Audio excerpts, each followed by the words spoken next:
Chapter 1st, Introduction. When you're in great pain, there are two paths. The first, you make others hurt just as much so they finally understand what it's like.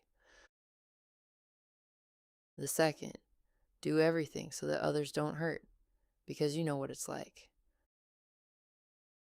This book is about the second. I want to live a life of use, not for the resume, not for applause, so that at least one person reading this thinks, if she got out, maybe I can too.